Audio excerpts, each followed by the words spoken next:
In this video, we are going to look at the inverse of a function. So the first thing I want to point out is what the notation for inverse looks like. So it looks like what appears to be a power of -1, but that is the mathematical symbol to represent you finding the inverse of a function. Now, when you're finding the inverse of a function, that simply means you're going to switch your x and y values. And so if they actually have ordered pairs, it's really just a matter of switching them around. If they have variables, then we'll switch the actual variables. So it switches the x and y values. So when I look at this first example, if they give me the ordered pair 9, 5, then the inverse is going to have 5, 9.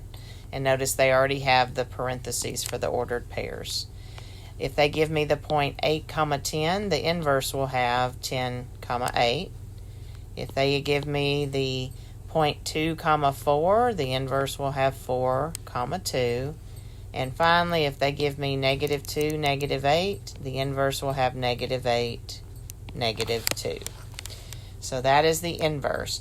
Now, if they happen to ask you for the domain and range, they're referring to the inverse, so be sure you're looking at the actual inverse and not the original function. And remember, domain just refers to all of your x's. So that would be the 5, the 10, the 4, and the -8. And your range refers to all of your y values, which would be 9, 8, 2, and -2. Just simply list them out in that case. Okay, so with this second type of problem, they're asking for the formula of the inverse. Now, the first thing I would do if they give me function notation, remember this function notation means the same as y. So I would first rewrite it in terms of the y, just like that. Because as we said, inverse is going to switch your x and your y. So if I now take that equation, wherever I see a y, I'm going to put an x. And wherever I see an x in the original problem, I am putting a y. Now you can leave that power written as a fraction of a third, but I want you to also realize that the fraction of a third means the same as a cube root. So if you prefer what we call the radical notation, you could write that as the cube root of y minus 4, and then just make sure that the -3 is not under the cube root. So either way, that's what a power of a third means, is it's a cube root. Now, once you switch them, you have to get the y by itself again. So when I'm looking at this particular equation, I need to add 3 to both sides. So x plus 3 is equal to, I think I'm going to go with this notation because it'll make more sense with what we're doing here in a minute. So that's the cube root of y minus 4. So remember, our goal, as we said, is we're trying to get y by itself. So at this point, we have to get rid of this cube root. And the way you get rid of a cube root is you raise it to the power of 3. And even if you were doing it up here, it's still raised to the power of 3, just like that. Whatever I do to one side of the equation, I do to the other. They do not expect you to multiply this all out, so just leave it as x plus 3 cubed. And then on the right-hand side, we now just have the simple y minus 4. So my final step there to get that y by itself would be to add 4 on both sides. And you can't add it to the 3 since it's part of that what's being cubed. So you're just going to have the x plus 3 cubed plus the 4 that you're adding is equal to the y. Now, for your answer, this notation, the inverse of p notation right here, that means the same as your y.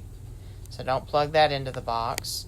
Into the box, you're just going to put your x plus 3 cubed plus your 4, just like that.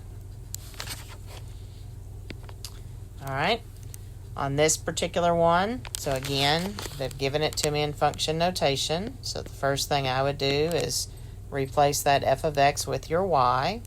So y is equal to x minus 3 divided by x minus 5. And then when they say, or they ask you to find the inverse, that's when you have to know to switch your x and y. So wherever they have the y, you put an x. Wherever they have x's in the original, you are plugging in y values. So that's how it will look. But again, you have to get the y by itself. So this one's going to take a little bit more work because you've got y's in two different places. So step one to get that off the bottom is you're going to multiply both sides by the y minus 5. So it will cancel it here from the bottom. So at that point I have, and I'm going to go ahead and distribute as I do that, I have y times x minus 5 times x, and that's going to equal y minus 3 on the right hand side. Now if you have more than one term with a y, you need them on the same side. So I'm going to subtract the y over there. So now I have a y times x. I'm going to go ahead and put the minus y right there. You still have the minus 5x. And then that's equal to negative 3. So remember, our goal is we are trying to get the y by itself. So any terms that don't have a y, such as this 5x, those need to be moved to the other side. So now we have our y times x minus y. And it doesn't matter the order of the terms. If you want to say 5x minus 3 or negative 3 plus 5x, that's okay. Okay, so this is a crucial step right here. Since you have more than one term with a y, you're going to factor the y out. So it's like doing the distributive property backwards. So when I factor y away from the x, you're just left with the x. When you factor y away from itself, you got to remember that's like a 1y, so you're left with a factor of 1. So, and then that's equal to 5x minus 3. And then finally, last but not least, to get y by itself, you are going to divide both sides by x minus 1. So my final answer here in terms of y is equal to 5x minus 3 divided by x minus 1. And remember, this inverse notation right there, that's like your y. So in the box, that's where you're typing the, 5x minus 3 divided by x minus 1 inside that box.